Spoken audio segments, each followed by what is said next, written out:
આ મને વિચાર આવ્યો ને, આપણે ચેલેન્જ કરીએ કે માની લો કે અત્યારે તલાટીની પરીક્ષા આવે છે તો 15 લાખ ફોર્મ ભરાય છે. અચ્છા, એ કોન્સ્ટેબલ બને પછી હેડ કોન્સ્ટેબલ ને એએસઆઈ બનવામાં તો બિચારાને ટાઈમ લાગી જાય. બરોબર છે. પીએસઆઈ ની ઓફિસોમાં ચક્રો જ મારે છે. તમે કાલે વાત કરી, મને બહુ ગમી. ચૂંટણી આવે છે, બરોબર છે, ચાલુ જ છે આમ તો. એમાં ટ્રમ્પ અને બાઇડન બે ડિબેટો કરે. આમાં સામાન્ય રીતે તમે રાજ્ય હોય, જિલ્લો હોય, મુખ્યમંત્રી લેવલના કે પ્રધાનમંત્રી લેવલના, એ લોકો ત્યાં ડિબેટ કરે કે કોણ હોશિયાર છે ને શું એનો વિઝન છે. માન લો કે ડિબેટો ન કરે તોય કંઈ વાંધો નહીં.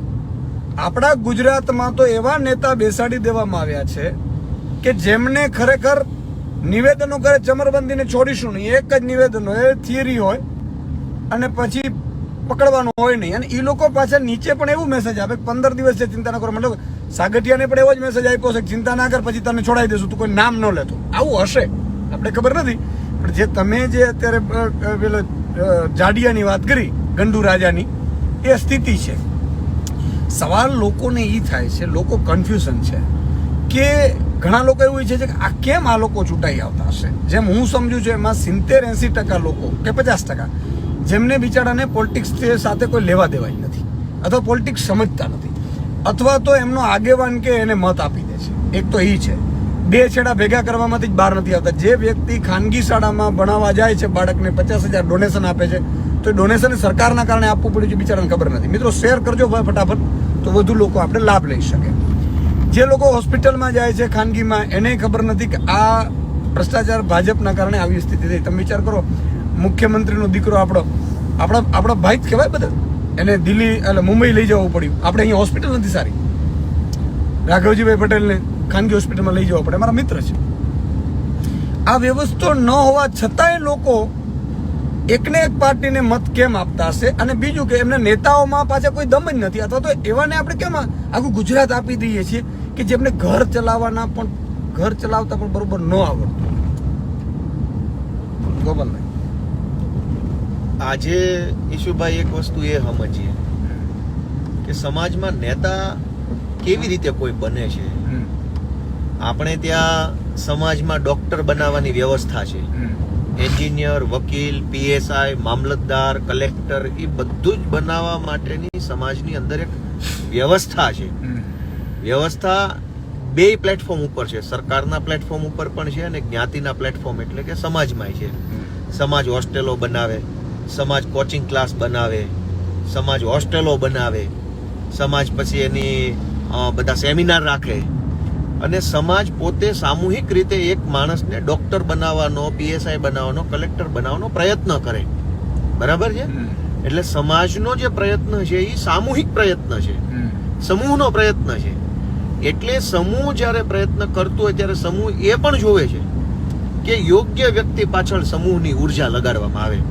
કોઈ 30-35% લાવેલા છોકરાને કોઈ હોસ્ટેલમાં એડમિશન નથી આપતું, યુપીએસસીના ક્લાસમાં ભણાવાય નથી દેતું. ત્યાં તો સારા ટકા લાવેલો, ટેલેન્ટેડ, ડેડિકેટેડ છોકરો હોય, બરોબર, તો જ સમાજ એને સપોર્ટ કરે છે. એનો મતલબ એમ કે સમાજની અંદર ડોક્ટર, એન્જિનિયર, વકીલ, પોલીસ બનાવવાની વ્યવસ્થા છે, પહેલી વાત. બીજું કે એ વ્યવસ્થાનો લાભ માત્ર લાયક વ્યક્તિને જ આપવા માંગે છે સમાજ, પણ સમાજની અંદર નેતા બનાવવાની કોઈ વ્યવસ્થા જ નથી. કેમ કે જે પણ લોકોની અંદર ક્ષમતા છે, આવડત છે, સજ્જનો છે, સારા વિચાર છે, એ લોકો રાજકારણથી દૂર છે. એટલે જે નવરા હોય, રખડતા હોય, કામ ધંધા વગરના હોય, બોગસ વિચારો વાળા હોય, માથાભારે પ્રકારના હોય, ગુંડા ટાઈપના માણસો હોય, બરાબર, એ બધા લોકો નવરા નેતા બની જાય છે. અને જેની પાસે ખરેખર વિચાર છે, સમજણ છે, કોઈ વસ્તુનું જ્ઞાન છે, એ માણસ નેતા નથી બનતો. કેમ કે સમાજમાં નેતા બનાવવાની કોઈ વ્યવસ્થા નથી. તો એક બહુ મોટી આપણે ત્યાં સિસ્ટમની ખામી છે, સમાજ અને રાજનીતિના સિસ્ટમની, કે નેતા બનાવવા કે બનવા માટેની કોઈ નક્કી થયેલી અથવા કોઈ પાલન કરવામાં આવતી વ્યવસ્થા નથી. ડોક્ટર બનવા માટે એક પરીક્ષા આપવી પડે, આટલું ભણવું પડે, એન્ટ્રન્સ આપવી પડે, ડોક્ટર બની ગયા પછી તે ઘણી બધી નાની મોટી રજીસ્ટ્રેશનથી લઈને કરવું પડે છે. બરાબર છે. અને સમાજે એમાં તો સમાજમાં જે નવરો અને નબળો માણસ છે ને એ નેતા બની જાય છે. હવે એ માણસ પાસે આશા શું રાખવાની? જે છે જ નવરો એ નેતા બન્યો છે. કામવાળા કામે લાગી ગયા છે. તો અગ્નિકાંડ થાય, શિક્ષણની ફી વધે, બેરોજગારી વધે. નેતાને ફરક એટલે નથી પડતો કે એને કઈ ખબર જ નથી. એને એટલી જ ખબર છે કે મને ટિકિટ ક્યાંથી મળશે અને ટિકિટ મળે એના માટે મારે શું ધ્યાન રાખવું. એની પાસે એનાથી વિશેષ આગળ કોઈ બીજી જાણકારી નથી નેતા પાસે. હવે જે નેતાને ટિકિટ થી આગળ કોઈ સમજણ નથી, પોતાની ક્ષમતા નથી, એની પાસે આપણે આશા રાખીએ કે આપણા બધા પ્રશ્નોનું સોલ્યુશન લાવશે, તો એ ખોટી વાત છે. અરવિંદ કેજરીવાલ પહેલા એવા નેતા છે કે જેની પાસે સમાજના વાસ્તવિક પ્રશ્નોની સમજણ છે. હું એક દાખલો આપું કે રાજકોટમાં અગ્નિ દુર્ઘટના બની એટલે મીડિયા વાળાએ સ્થાનિક ધારાસભ્યને આમ મોઢામાં માઇક રાખ્યું, પૂછ્યું શું કેવું છે, તો એને શું કીધું, હે મારે તો શું કેવું કે આમાં કેવા વાળા કહેશે. તો ધારાસભ્ય સ્થાનિક, બરાબર, સાંસદો ને બાંસદો ની તો બધું ગાયબ થઈ ગયેલું, એ તો હાથમાં નહોતા આવતા. મેયર બેર બધા, અને મેયર બેને હાથમાં આવ્યા ત્યારે એને પછી સરકાર પગલા લે છે ને આમ છે ને તેમ છે ને બધી કોક વાંચીને વાર્તા બોલતા હોય એવી રીતે બોલતા હતા. આવા માણસો નેતા બનીને બેઠા છે જેને બોલવાની ખબર નથી કે દુઃખના સમયમાં હું બોલવું, મુશ્કેલીના સમયમાં કેવી રીતે આપણે કોઈને આશ્વાસન આપવું, બાંહેધરી કેમ આપવી, બોલતી વખતે ભાષા કઈ હોવી જોઈએ, શબ્દો કયા હોવા જોઈએ, ટોન કેવો, જેને કાંઈ ખબર નથી એ નેતા છે. અને એ નેતા પાસે આપણે અપેક્ષા રાખીએ છીએ કે આપણા બાળકના શિક્ષણનો પ્રશ્ન સોલ્વ કરશે. બહુ સાચી વાત. તો મૂળ મુદ્દો નેતાઓની પસંદગીમાં છે. આપણો સમાજ તરીકે આપણે કેવા નેતાને પસંદ કરીએ છીએ કે જે એમ કે અરવિંદ કેજરીવાલ હોય એ જગ્યાએ કોઈ પણ દુર્ઘટના બને અને કોઈ કાંઈ એને પૂછે તો એ કેવી રીતે જવાબ આપે, કેવી રીતે રિસ્પોન્સ કરે આખી વાતને, કેવી રીતે ટેકલ કરે આખી પરિસ્થિતિને. એ તો નેતૃત્વના ગુણ છે કે ગમે એ મુશ્કેલ સંજોગોની અંદર પણ માણસ સ્ટેબલ રહે, સ્થિર રહે, મગજ ઠેકાણે હોય, વ્યવસ્થિત જવાબ આપી શકે, ધીર ગંભીર થઈને કામ કરી શકે. એવા નેતા આજે નથી રાજકારણમાં, અને એવા નેતા નહીં હોવાનું આપણે બધા નુકસાન ભોગવી રહ્યા છે ગુજરાતમાં. આપણે એમ કે આમ પ્રશ્ન છે ને તેમ પ્રશ્ન છે, પણ એ પ્રશ્ન ગુજરાતનો કયો ધારાસભ્ય સમજી શકે એમ? બરોબર છે. બધા ટિકિટો માટે બાધે છે અને એ લોકો પાસે એવા છે કે જે લાયક નથી. હા, એ જેટલા પણ ટિકિટો માટે બાધે છે એ કોઈને તમે એમ પૂછો કે ભાઈ એક એન્જિનિયરિંગ નું ભણતા છોકરાને એન્ટ્રન્સ એક્ઝામ કઈ આવે, નીટ આવે કે JEE આવે, પૂછો એકાદા ધારાસભ્યને અચાનક ફોન કરી ભાજપના કોઈ પણ ધારાસભ્યને એટલું પૂછવાનું, ભાઈ હું એન્જિનિયરિંગ કરેલો નથી એટલે બહુ જાજુ પૂછો તો મને ખબર ન પડે. એ તો સ્વાભાવિક વાત છે, પણ અમુક વસ્તુની સામાન્ય જાણકારી તો નેતા પાસે હોય તો નેતા કંઈક સોલ્યુશન લાવી શકે. બિલકુલ. આજ ભાજપના નેતાને ખાલી કોઈ એટલું પૂછે કે JEE પરીક્ષા એન્જિનિયરિંગ માટે આવે કે NEET આવે, કઈ આવે કોઈને ખબર જ નથી. પણ આજે મોટી વાત આપણે કરી દઈએ. તમે પૂર્વ પ્રદેશ અધ્યક્ષ છો, મારે પણ અત્યારે જવાબદારી છે, તમને પણ જવાબદારી છે. ગુજરાતમાં આપણે બે આમ આદમી પાર્ટીના એ લીડરશીપ જે લોકો થોડા બહુ વિશ્વાસ આપણા ઉપર કરે છે.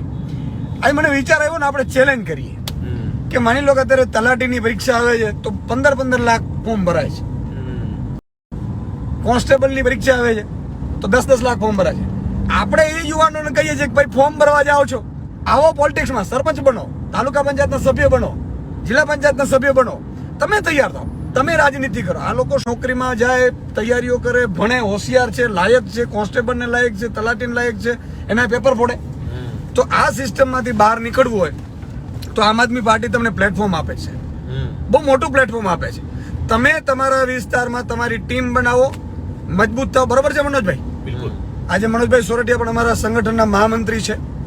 આજે આપણે કારણ કે નવા યુવાનોને લોકોને કહીએ છીએ આ મોટો વિચાર સાહેબ. આ મીડિયામાં તો બ્રેકિંગ ન્યૂઝ બની શકે, ગુજરાતમાં બ્રેકિંગ ન્યૂઝ બની શકે.